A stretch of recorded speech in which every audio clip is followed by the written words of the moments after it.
Bonjour, je suis le docteur Marc Chemla du centre Vision Laser Paris-Ouest et dans cette vidéo, nous allons développer les 5 points essentiels qu'il faut absolument connaître avant de se faire opérer de la myopie. Premièrement, dispose-t-on d'un recul suffisant pour la chirurgie réfractive de la myopie? Mis à part les premières opérations qui remontent à plus de 30 ans, avec la kératotomie radiaire qui ne se pratique plus aujourd'hui, la chirurgie moderne réfractive a commencé avec le laser excimer depuis plus de 30 ans. Donc on peut dire qu'on a quand même un recul qui commence maintenant à être conséquent. Ça a été d'abord la PKR, ensuite le LASIK depuis une quinzaine d'années, ensuite est apparu le laser femtoseconde, tout laser. Donc dans l'ensemble, plusieurs centaines de millions de personnes ont été opérées dans le monde et on peut dire maintenant que cette chirurgie est arrivée à maturité. Deuxième question, est-ce que les résultats de l'opération de la myopie sont satisfaisants? Oui, à condition de respecter certaines règles. Premièrement, il faut sélectionner les patients en fonction de leur âge. Il faut avoir au moins 18-20 ans et que la myopie soit stabilisée depuis 1 ou 2 ans. Il faut que le défaut visuel de la myopie ne soit pas trop élevé. On peut opérer jusqu'à 10 dioptries de myopie, ce qui est quand même considérable, voire même quelquefois plus. Dans certains cas, si la cornée est épaisse, il faut que la cornée ne présente pas d'anomalie. Il faut que le profil général du patient soit bon, qu'il soit indemne de toute pathologie qui contre-indique l'opération. Et à condition que l'ensemble de ces critères soient respectés, le résultat est dans l'ensemble excellent. Deuxième point, l'opération de la myopie est-elle risquée? Réponse, oui et non. Oui, parce que le risque zéro n'existe pas en médecine, et encore moins en chirurgie, et non, parce que, somme toute, les complications graves sont exceptionnelles. Elles ne sont même pas chiffrables en termes de statistiques. Cela dit, surtout si l'on s'en tient au respect des conditions d'admission, de sélection des patients, au respect des normes d'hygiène, cela reste exceptionnel.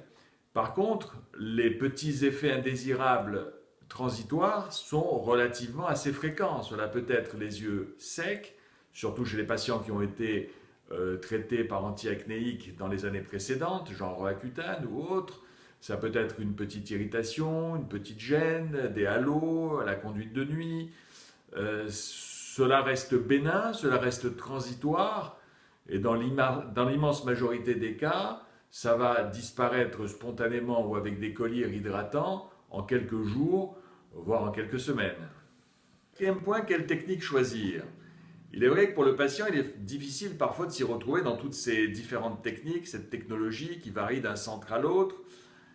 Et grosso modo, pour schématiser, on va dire qu'il y a deux approches différentes. Il y a soit les techniques sans découpe, sans volet, sans capot cornéen, ce qu'on appelle le laser excimer de surface, dont l'avantage c'est justement qu'il n'y a pas de capot, il n'y a pas de découpe, mais l'inconvénient c'est que la récupération est plus lente et c'est douloureux pendant les 24 premières heures.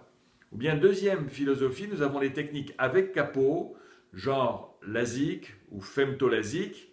Paradoxalement, bien qu'il y a eu une découpe d'un capot, la récupération va être plus rapide et c'est beaucoup moins douloureux dans les suites immédiates. Dans tous les cas, le résultat visuel sera comparable au bout de quelques semaines, puisque de toutes les façons, c'est le même laser, dans tous les cas, qui resurface la cornée du patient pour lui corriger son défaut visuel. De toutes les façons, ce n'est pas le patient qui va choisir, ce choix va être dicté par les considérations du bilan préalable, la morphologie de la cornée, le type de défaut visuel, et c'est en fonction de tout cela que le chirurgien discutera et choisira avec le patient la technique la plus appropriée. Cinquième point, le prix et les remboursements.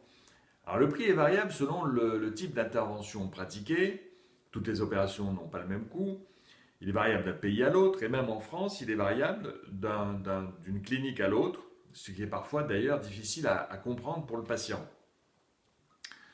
De façon générale, au centre Vision Laser Paris-Ouest, nous avons choisi d'afficher le tarif de nos différentes interventions sur nos sites, cela afin d'une plus grande transparence. Le remboursement de la sécurité sociale est nul, et compte tenu de la situation des caisses de sécurité sociale, il est fort probable qu'il n'y aura jamais rien à attendre de ce côté-là. Par contre, bonne nouvelle du côté des mutuelles qui ont compris que c'était rentable et que cette chirurgie était performante aujourd'hui et qui donc maintenant participe, rembourse une partie de cette chirurgie. Là encore, c'est variable selon les mutuelles, c'est variable selon les contrats d'une mutuelle à l'autre. Dans la même mutuelle, ça varie selon le contrat. Mais dans l'ensemble, c'est plus qu'une participation et quelquefois, certaines mutuelles remboursent vraiment très bien ce type d'intervention. Pour notre part, au Centre Vision Laser Paris-Ouest, nous avons développé un partenariat avec un certain nombre de mutuelles pour une meilleure prise en charge, mutuelle dont la liste est publiée sur